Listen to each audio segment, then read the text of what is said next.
Halo, halo, apa kabar Anda semua? Semoga selalu dalam keadaan sehat walafiat, tetap semangat. Dalam beberapa hari ini banyak sekali terjadi peristiwa-peristiwa politik yang saya kira ini cukup mengejutkan. Tentu satu soal mundurnya eh, petinggi di IKN. Kemudian Pak Jokowi tetap hari ini, kemarin juga tetap hadir groundbreaking begitu ya.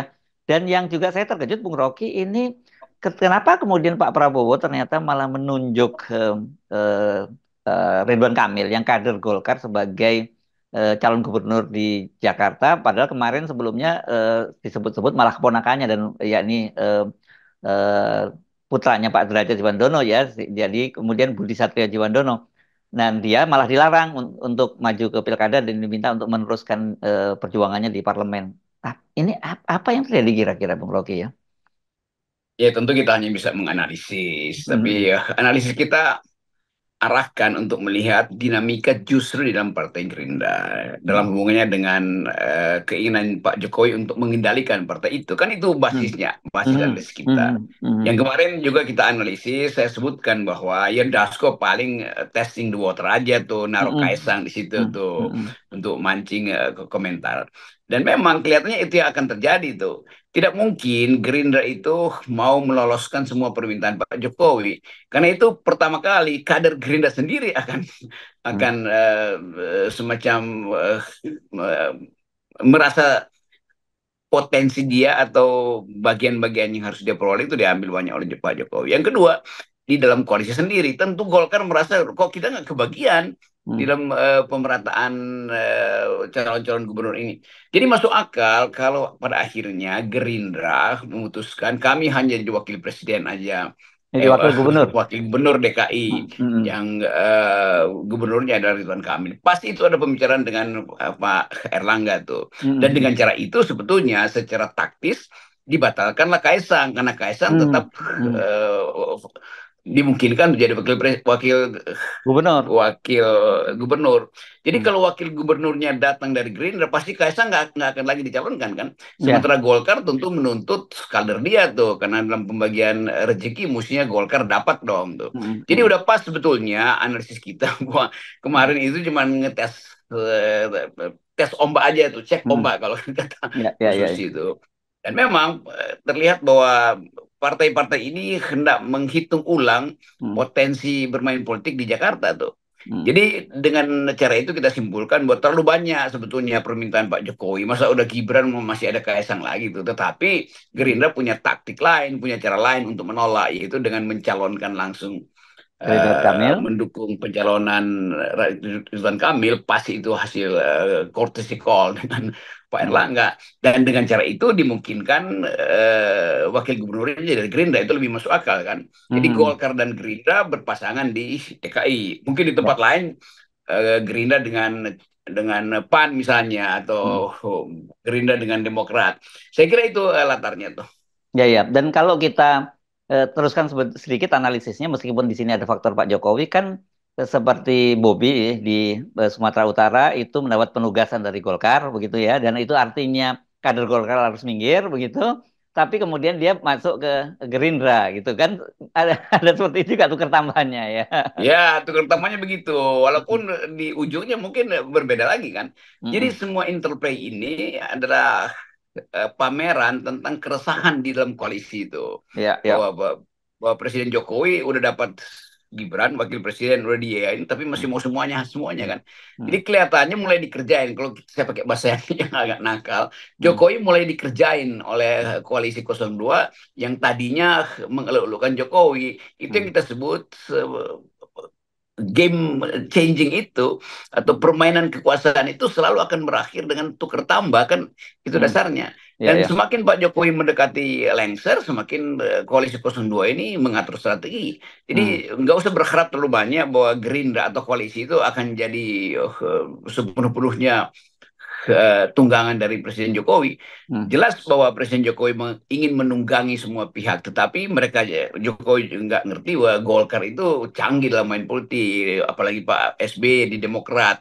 Mm. Jadi saya menduga bahwa ini adalah pembicaraan antara Prabowo Erlangga dan SBY. Jadi Ah, tiga komponen ini menghasilkan keputusan tadi itu. Itu mudahlah kita baca di situ. Karena cuma tiga senior ini sebetulnya yang mampu untuk mengatakan atau berupaya memagari Pak Prabowo dari intervensi Pak Jokowi yang maunya terus-menerus itu. Cukuplah Gibran di situ. Dan juga masuk akal lah kalau publik menganggap bahwa Gibran udah kenapa mesti Kaisang, kenapa mesti hmm, Bobi lagi gitu. Nah, mhm, itu sebetulnya yang jadi taruhan kita untuk melihat bagaimana dinamika di Jakarta itu mhm. dihasilkan oleh interplay antara Golkar, Demokrat, dan Gerindra.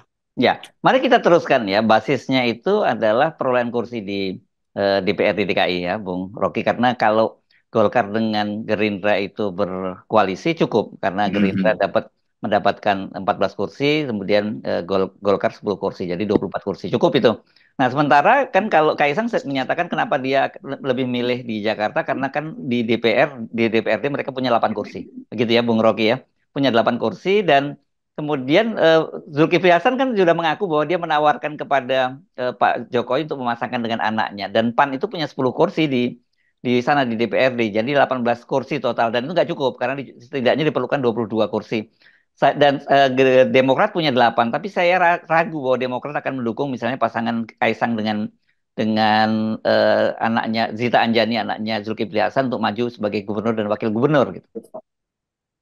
Ya itu posisi-posisi yang berbahaya sebab koordinasi di dalam koalisi ini kan ditentukan secara lebih spesifik oleh Pak Prabowo sebetulnya kan. Mhm, mhm. Jadi ada hal yang lebih maksimal di situ bahwa Prabowo tentu menghitung secara lengkap itu peralatan politik dia untuk memimpin Republik ini. Ya. Jadi ditentukan seseorang di dalam komposisi pilkada dimanapun nanti di dalam 2004 nanti itu harus inline dengan keinginan Pak Prabowo untuk mengendalikan sepenuhnya politik kan. Jadi Mhm, kalau kita baca Bapak Prabowo tentu akan efisien sekali itu. Bahkan akan melakukan semacam military efisiensi gitu. mhm, Artinya ya penggalan-penggalan nggak diperlukan lah. Yang mhm, penting ada pasukan inti itu mhm. apa namanya Green Beret-nya atau Kopassusnya yang akan menentukan strategi itu. Yang lain oke pendukung tuh. Saya kira Pak Prabowo akan berpikir begitu karena dia tahu bahwa kepemimpinan dia itu akan jadi ukuran untuk sukses tidaknya seluruh program yang dia buat nanti tuh. Dia nggak ingin terlalu banyak orang yang harus dia minta untuk konsultasi itu kira-kira begitu. Jadi itu namanya efisiensi di dalam sistem manajemen militer. Ya, dan ini jadi menarik ya kalau kita kaitkan dengan posisi IKN gitu ya. Sekarang ribut-ribut IKN dan kita bisa memprediksi kelihatannya ya IKN itu tidak akan melanjut. Jadi ibu kota tetap di Jakarta gitu. Kendati katakanlah IKN lanjut pun Jakarta itu menjadi satu wilayah penting yang harus betul-betul dikuasai atau dipimpin oleh orang yang punya hubungan emosional langsung dengan Pak Prabowo lah begitu ya dan punya kedekatan gitu ya. Pasti itu, karena tetap Pak Prabowo akan bolak-balik ke Jakarta, terima tamu juga pasti di Jakarta itu, dan Hmm. tidak mungkin di IKN yang baru 20% jadi, oh, mau terima tamu di Ya, situ kan. ya. Jadi Hmm. sebetulnya poin kita selalu adalah kita mau lihat bagaimana arah kepemimpinan Presiden Prabowo nanti itu.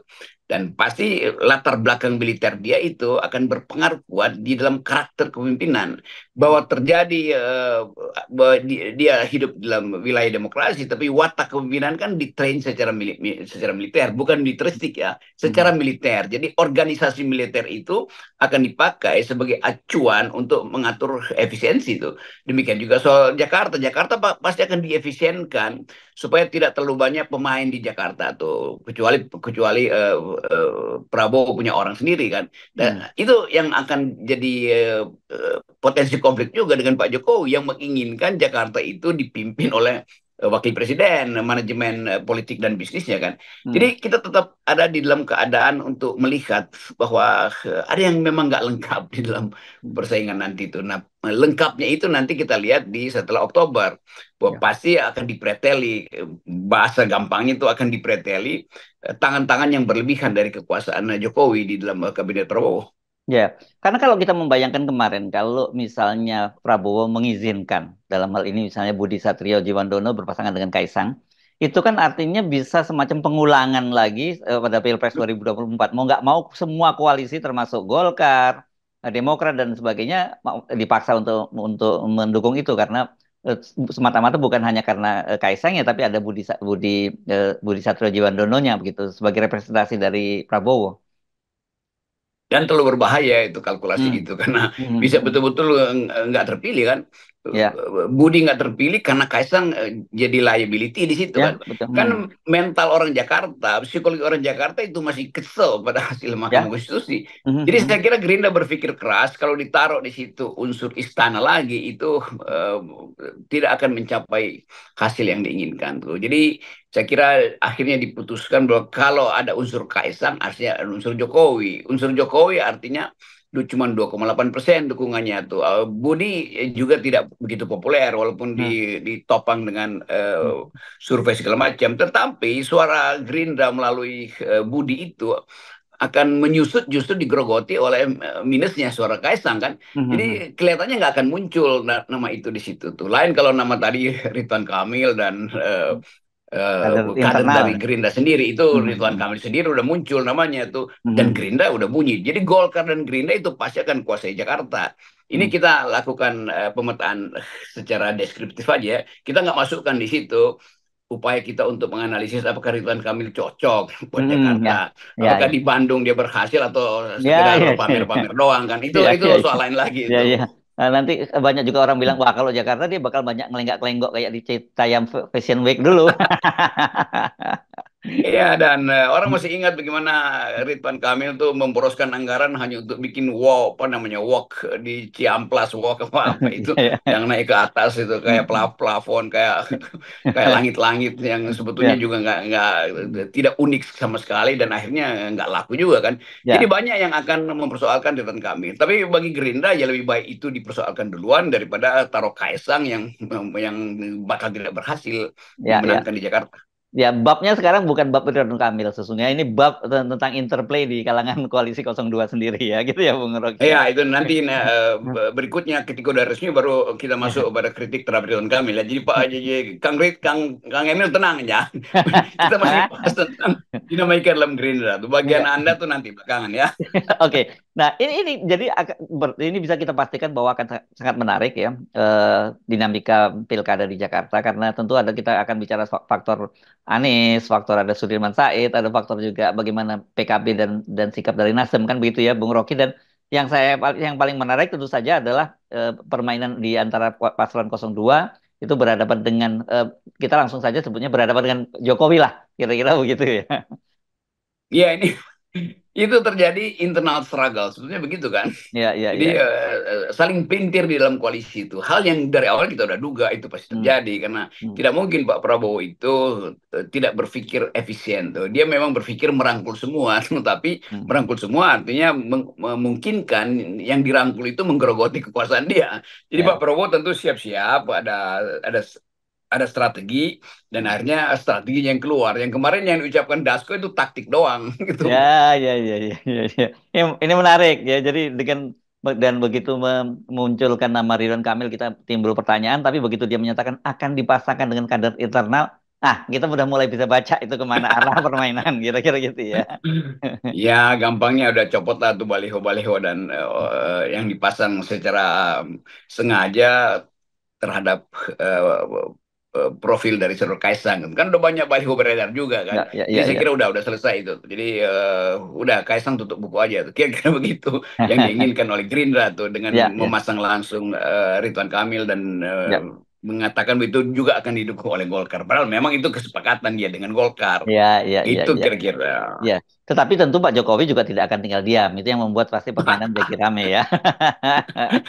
Ya itu yang kita inginkan supaya permusuhan itu berlangsung diam-diam. Oke, daripada kita lanjutkan lagi, kita nolkan aja dulu, Bung Rocky ya. Ya, politik harus dibuat satir aja tuh, jangan Yes. Eh, dipahami secara serius lah. Oke. Oke, yuk, thank you.